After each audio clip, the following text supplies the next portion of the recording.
Hello friends, मैं हूं सन्मय प्रकाश और आप देख रहे हैं यूट्यूब चैनल सरकारी जॉब न्यूज़। सबसे पहले इंपॉर्टेंट क्वेश्चंस को देख लेते हैं क्या क्या है इस वीडियो में। तो पहली हिंदी लेखिका का नाम बताएं जिनके उपन्यास को बुकर प्राइज़ 2022 मिला है। वो कौन सा उपन्यास है, उसके ट्रांसलेटेड वर्जन का क्या नाम है और ट्रांसलेट किसने किया है, ये सब इंपॉर्टेंट है एग्जामिनेशन के लिए। प्राइम मिनिस्टर नरेंद्र मोदी ने देश के सबसे बड़े ड्रोन महोत्सव का उद्घाटन कहाँ पर किया और क्यों इंपॉर्टेंट है ये देश का सबसे बड़ा ड्रोन महोत्सव। सुपर कंप्यूटर परम पोरुल का उद्घाटन किस संस्थान में किया गया है, क्या स्पीड है इसकी। 12वें इंटरनेशनल जंपिंग मीटिंग चैंपियनशिप में किस भारतीय ने गोल्ड मेडल जीत लिया है। केंद्र सरकार ने हिंदुस्तान जिंक लिमिटेड की कितनी हिस्सेदारी को बेचने की मंजूरी दी है। नरेंद्र बत्रा उन्हें किस खेल संघ के अध्यक्ष पद से हटा दिया गया है। विश्व स्वास्थ्य सभा में समिति बी के अध्यक्ष के रूप में किस भारतीय को चुना गया है। इसके अलावा भी कई और क्वेश्चन हैं, सब पे चर्चा होगी। दोस्तों लाइक बटन जरूर दबाना और शेयर कर दीजिए तमाम मित्रों को। पहला क्वेश्चन लेते हैं, सबसे इंपॉर्टेंट है। पहली हिंदी लेखिका का नाम बताएं जिनके उपन्यास को बुकर प्राइज़ 2022 मिला है। आंसर होगा गीतांजलि श्री। ओके, फोटोग्राफ देख रहे हैं आप गीतांजलि श्री और उनकी ये बुक है रेत समाधि। ओके, इसी से रिलेटेड अगला क्वेश्चन लेते हैं। कुछ और क्वेश्चन है उसका फिर डिटेल बताएंगे इस पर। क्वेश्चन होगा बुकर प्राइज़ 2022 जीतने वाले पहले हिंदी उपन्यास के ट्रांसलेटेड वर्जन का नाम बताएं। आंसर होगा tomb of saint. Okay, news भी आप देख रहे हैं, टॉम्ब ऑफ सेंट। तो ये नाम आपको ध्यान रखने की ज़रूरत है। लेखिका हैं गीतांजलि श्री। उनके उपन्यास को 26 मई को बुकर प्राइज़ 2022 मिला है। गीतांजलि की ये पुस्तक हिंदी में रेत समाधि और इंग्लिश ट्रांसलेटेड वर्जन है टॉम्ब ऑफ सेंट। ओके, अगला क्वेश्चन लेते हैं इससे रिलेटेड। बुकर प्राइज़ 2022 जीतने वाली पहली हिंदी लेखिका गीतांजलि श्री की पुस्तक रेत समाधि के अंग्रेजी अनुवादक का नाम बताएं। आंसर होगा डेजी रॉकवेल। ये भी नाम इंपॉर्टेंट है।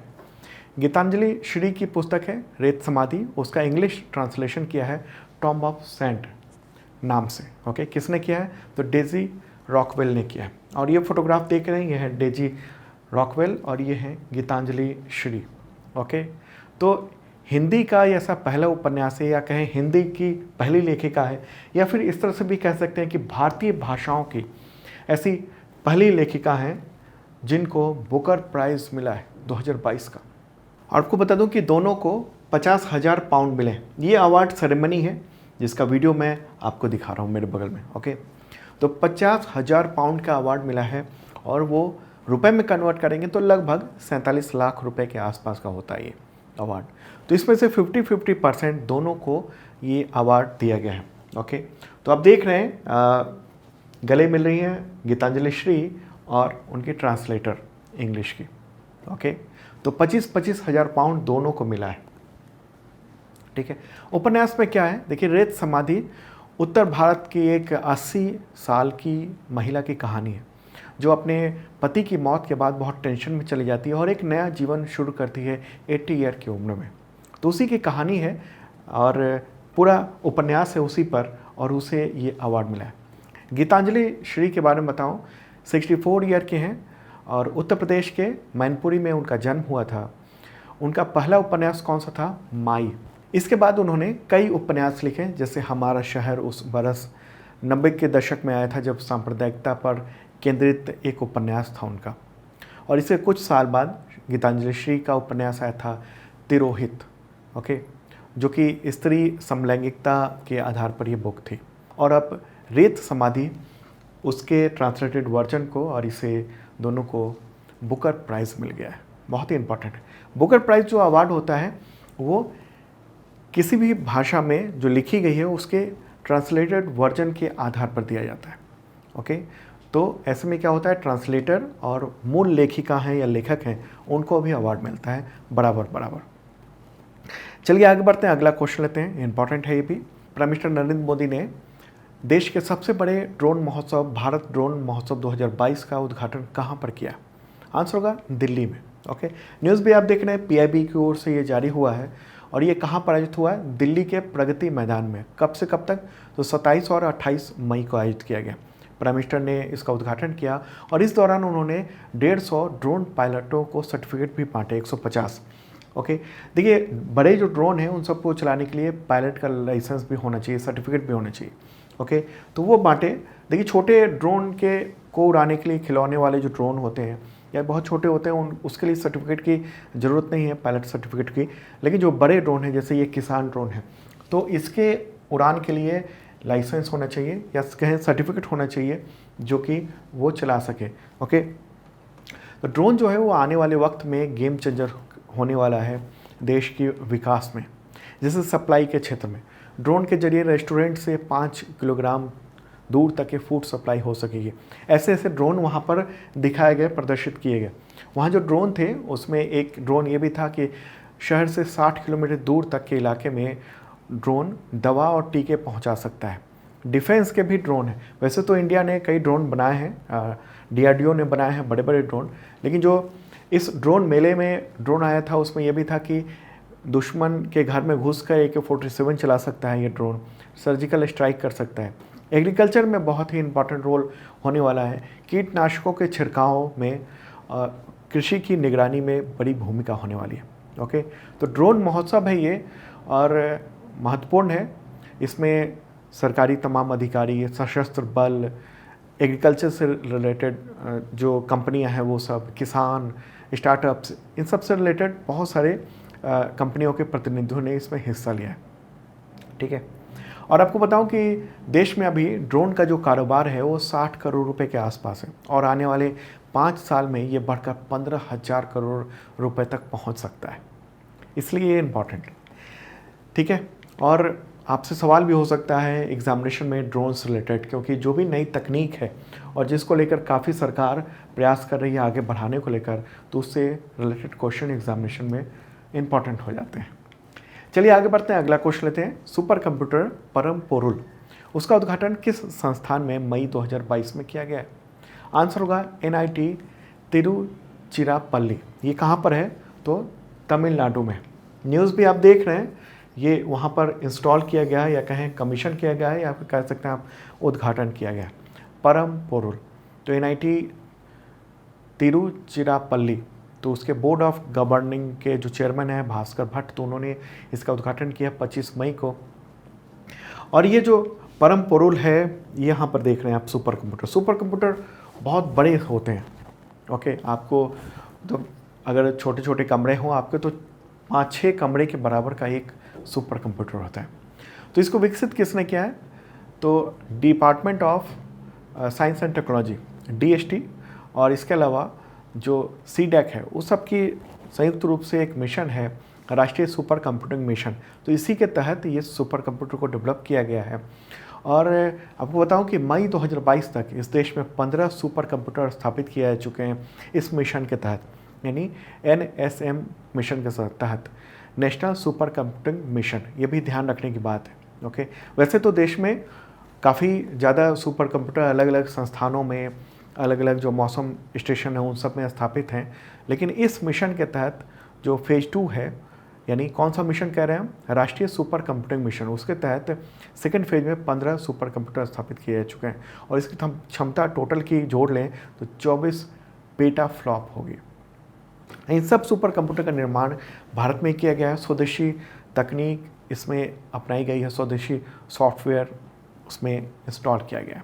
ओके, अच्छा, इस सुपर कंप्यूटर परम पोरुल के बारे में बताऊँ, इसकी लागत कितनी आई है? 119 करोड़ रुपए। निर्माण किसने किया है? CDAC ने किया है। स्पीड कितनी है इसकी? सुपर कंप्यूटर है तो चर्चा तो होगी, स्पीड कितनी है? 838 टेरा फ्लॉप्स। अगर हम सामान्य जो आपके पास लैपटॉप होगा या ऑफिस में लैपटॉप होगा या अपने के दोस्त के पास लैपटॉप होगा, तो अगर उसे हम कैलकुलेट करेंगे तो 2.5 लाख लैपटॉप की जितनी स्पीड होगी एक साथ मिलाकर, उतनी स्पीड एक सुपर कंप्यूटर की है। ओके, क्या प्रयोग होगा इसका? तो देखिए, artificial intelligence, machine learning, deep learning, इससे जुड़ी हुई जो सामाजिक परियोजनाएं हैं उन सब में काम आएगा। मौसम, जलवायु, स्पेस से रिलेटेड, जैव सूचना विज्ञान और कंप्यूटेशनल केमिस्ट्री, इन सब में यूज़ होगा। तो बहुत ही इंपॉर्टेंट है ये जो सुपर कंप्यूटर है परम पोरुल। ठीक है, नाम ध्यान रखना। तकनीक से रिलेटेड क्वेश्चन एग्जामिनेशन में देखने को मिलते हैं। चलिए आगे बढ़ते हैं, अगला क्वेश्चन लेते हैं। उससे पहले इन्फॉर्म कर दूं कि 2021 और 2022 के अब तक का total current affairs PDF available हो चुका है। इस वीडियो के डिस्क्रिप्शन में चेक कर सकते हो आप, और वो पीडीएफ आपको मिलेगा 1 ईयर के मेंबरशिप के थ्रू। 1 ईयर का मेंबरशिप है, उसको थ्रू मिलता है आपको करंट अफेयर्स का PDF every week, every month, trimonthly, half yearly, 1 साल का, और पिछले सालों के भी करंट अफेयर्स के एक्सेस मिल जाते हैं आपको। वीकली मॉक टेस्ट भी आयोजित किया जाता है मेंबर्स के लिए करंट अफेयर्स का, ताकि आप चेक कर सकें कैसा है करंट अफेयर्स, आपकी जानकारी कैसी है। Exam based monthly test series भी आयोजित किया जाता है, अभी भी टेस्ट सीरीज़ अवेलेबल है, तो आप देख सकते हो। करंट अफेयर्स के अलावा तमाम सब्जेक्ट के क्वेश्चंस होते हैं। 40% डिस्काउंट है बुक्स पे, और फ्री शिपिंग भी होती है। तो डिस्क्रिप्शन जरूर चेक कर लेना, तमाम एग्जामिनेशन में काम आएगा। हज़ारों लोग स्टूडेंट्स इसका लाभ उठा रहे हैं। अगला क्वेश्चन लेते हैं, 12वें इंटरनेशनल जंपिंग मीटिंग, ये चैंपियनशिप है, तो उसमें किस भारतीय ने गोल्ड मेडल जीत लिया है?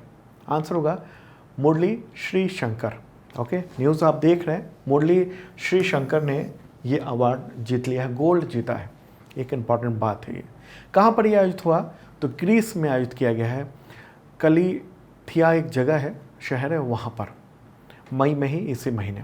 ओके, मुरली श्री शंकर हैं, लॉन्ग जंपर हैं, तो उन्होंने 8.31 मीटर की जंप लगाकर ये गोल्ड मेडल जीता है 25 मई को। कौन है मुरली श्री शंकर? केरल के रहने वाले हैं और टोक्यो ओलंपिक में भी खेल चुके हैं। उनके नाम राष्ट्रीय रिकॉर्ड भी है, नेशनल रिकॉर्ड भी है इंडिया का, 8.36 मीटर जंप करने का। ओके, आगे बढ़ते हैं, अगला क्वेश्चन लेते हैं। आर्थिक मामलों की कैबिनेट कमेटी ने हिंदुस्तान जिंक लिमिटेड में बची हुई केंद्र सरकार की कितनी हिस्सेदारी बेचने की मंजूरी दी है? आंसर होगा 29.5%। ओके, ये फैसला किसने लिया? आर्थिक मामलों की कैबिनेट कमेटी ने लिया है अभी हाल ही में। ओके, हिंदुस्तान जिंक लिमिटेड, उसके बारे में बताऊँ, इसकी स्थापना हुई थी 10 जनवरी 1966 को, केंद्र सरकार ने की थी स्थापना। हिंदुस्तान जिंक जो है वो भारत के सबसे बड़ी और दुनिया की दूसरी सबसे बड़ी जिंक माइनिंग कंपनी है, हिंदुस्तान जिंक लिमिटेड। ओके, और ये जिंक, चांदी, कैडमियम, इन सब का जो खनन है वो ये कंपनी करती है। और 2001 के बाद केंद्र सरकार ने इसके हिस्से को कई चरणों में वेदांता ग्रुप को बेचना शुरू किया, और अब केंद्र सरकार के पास 29.5% हिस्सा बचा है। और मई में अभी ये तय कर दिया गया कि हम बाकी हिस्सा भी बेच देंगे। तो हो सकता है कि बाकी हिस्सा या तो ओपन मार्केट में बेचा जाए शेयर बाजार के थ्रू, या फिर वेदांता ग्रुप को ही ये बेचा जा सकता है। क्या फ़ायदा होगा सरकार को इससे? तो वर्तमान में जो शेयर हैं के रेट हैं उसके अनुसार 38,062 करोड़ रुपए सरकार को मिलेंगे इससे। हिंदुस्तान जिंक लिमिटेड मुख्यालय कहाँ है? उदयपुर में। चेयरमैन कौन है? किरण अग्रवाल। अगला क्वेश्चन लेते हैं, नरेंद्र बत्रा, उनको किस खेल संघ के अध्यक्ष पद से मई 2022 में हटा दिया गया? आंसर होगा IOA, Indian Olympic association, Hindi में कहेंगे इसे भारतीय ओलंपिक संघ। ओके, और ये रहा न्यूज़ और फोटोग्राफ, ये रहा। कई न्यूज़ में आप पढ़ेंगे कि उन्होंने इस्तीफा दिया। जब उनको हटा दिया गया इस संघ की ओर से, उसके बाद उन्होंने इस्तीफा दे दिया। ओके, और न्यूज़ आप देख रहे हैं, रिमूव किया गया है इनको, नरेंद्र बत्रा को IOA से, यानी भारतीय ओलंपिक संघ से। क्या मामला है? देखिए, बत्रा के खिलाफ अप्रैल 2022 में हॉकी इंडिया से जुड़े हुए एक मामले में CBI ने प्राथमिक जांच शुरू की थी, और इसके बाद IOA के सदस्यों ने उन पर दबाव डाला था कि वो अध्यक्ष पद छोड़ें। आरोप ये भी है कि हॉकी इंडिया के 35 लाख रुपए बत्रा ने अपने निजी फायदे के लिए इस्तेमाल कर लिए थे। 35 लाख रुपए, मतलब घोटाला हुआ था वहाँ पर। और दिल्ली हाई कोर्ट ने हॉकी इंडिया में नरेंद्र बत्रा के लाइफ टाइम मेंबरशिप का जो पद था उसको अवैध करार दिया कि आप लाइफ टाइम मेंबर नहीं बन सकते, ये पद ही गलत है। न्यूज़ भी आप देख रहे हैं, लाइफ टाइम मेंबरशिप को लेकर सवाल उठाता है दिल्ली हाई कोर्ट ने, और कहा था कि अवैध है, और लाइफ टाइम मेंबरशिप उसी वक्त उनकी ख़त्म हो गई थी।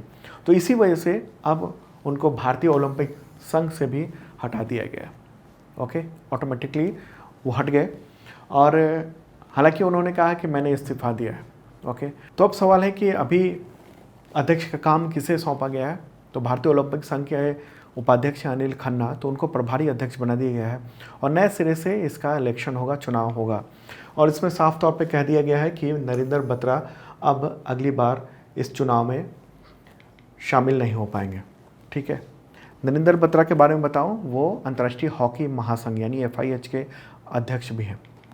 अगला क्वेश्चन लेते हैं, 75वीं विश्व स्वास्थ्य सभा, उसमें समिति बी का अध्यक्ष किस भारतीय अधिकारी को चुना गया है? आंसर होगा राजेश भूषण। कौन है वो? तो केंद्रीय स्वास्थ्य सचिव हैं, मई तक, अभी तक तो हैं। दरअसल वर्ल्ड हेल्थ असेंबली जो है वो उसी के अंतर्गत आता है विश्व स्वास्थ्य संगठन यानी वर्ल्ड हेल्थ ऑर्गेनाइजेशन WHO। तो जो असेंबली है वर्ल्ड हेल्थ असेंबली, उसकी 2 समितियां हैं और वही निगरानी का काम करती है WHO पर, समिति ए और समिति बी। समिति ए का काम जो है WHO की तकनीकी और स्वास्थ्य मामलों पर ध्यान देना, जबकि समिति बी है जिसका अध्यक्ष बनाया गया है राजेश भूषण को, वो प्रशासनिक और वित्तीय मामले पर ध्यान देती है।